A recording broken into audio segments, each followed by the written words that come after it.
I'm kind of breaking a little bit from the tradition that I started, which was, have a teaching moment on Mondays and then having a teaching moment on Fridays. But I have an important announcement that I have to make this morning.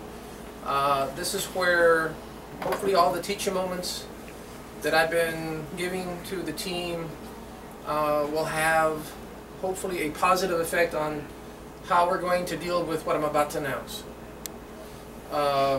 We lost another employee today. That employee has chosen not to come back to work. We have already been short one person in the DME department. Now we're going to be short another person in the pharmacy department. So instead of us taking this challenge as a negative, let's try to put it into a positive.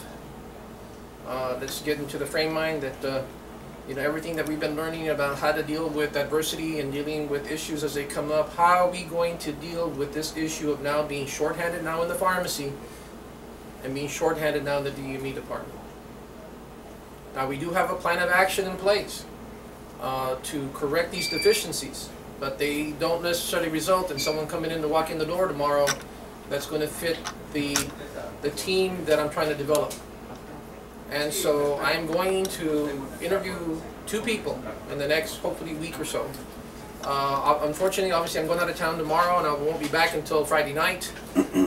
So it's going to have to wait till next week for me to begin the interview process. But this is going to mean that everybody's going to have to pick up their game a little bit. One of the things that I've mentioned to at least one of the employees is that, we need to stop looking at things as being unfair and look at life as a whole, is that there's always challenges being thrown on us, and how do we deal with them? Do we want to become leaders in dealing with the challenges, or do we want to be like everybody else and just complain? And one of the things I do want to kind of emphasize is that I am also struggling right now dealing with this scenario. I don't know how I come across, but internally I'm struggling with the fact that I lost another employee. And so I have to, as I'm speaking with you, I'm trying to figure out what could have been a better way for me to have maybe dealt with this as a team in the past that may have led that person to stay, and then ultimately maybe that person was meant to leave. Okay. Those of you who are staying here, I want to say something that's very important. If you're in this team right now and you're sticking it out with me, you're in the top 1% of the people in this community, period. I believe that wholeheartedly, that if you're here and you're sticking it out with me, you're above the rest of the people that are out there. Because a long, long, long time ago, some of you could have left if you had so chosen to do so. And the very fact that you're here, that you're wanting to learn, that you're willing to listen, you're willing to grasp the concept of these teaching moments, that you want to grow as individuals, means a lot to me. And it should mean a lot to you. So this story today basically is about how do we deal with the challenges that are going to be put forth, to us the next few weeks until we can get some replacements. How are we going to deal with that?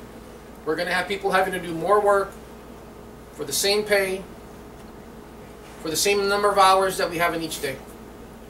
And I understand that. And right now I want to thank you all for what I know is going to be a difficult challenge in the road up ahead. So I'm letting you know up front, I understand the challenges that you're going to go through and the sacrifices that you're going to have to make individually as my employees to help keep this pharmacy afloat. So I want you to understand that I understand that up front, that this is not going to be easy, and that if you need to come and talk to me, and that's the reason why I post the teaching moments on YouTube, because I think sometimes it's important to kind of remember some of the things that have been taught. I go back and I reread everything. I watch the videos to see where I can improve, maybe where my message didn't quite come across the way I wanted it to. Something I read last night that I'm going to share with you before I end this teaching moment, and that is, don't underestimate the value of how important you are. Not only to Ridgepoint Medical Pharmacy, but to the lives that you touch every day. I think one of the things that, as I was reading the book last night, was a lot of times we don't give ourselves enough credit for the contributions that we make every day. We kind of look at all the things that we can't do, but we don't look at the things that we have been able to do and that we continue to do every day, either with ourselves with our families, with our friends, and you'll be surprised at the number of people who you have touched, who you have actually literally made a significant difference in their lives by some of the things that maybe you've said with them, when you sat with them somewhere, whether it's at a party or whether it's at home or whether it was, you know, at some other, you know, function where they needed your assistance and you provided it. Don't ever underestimate the value of what you can do. It's kind of basically my story today. And don't forget the people that we touched, our customers.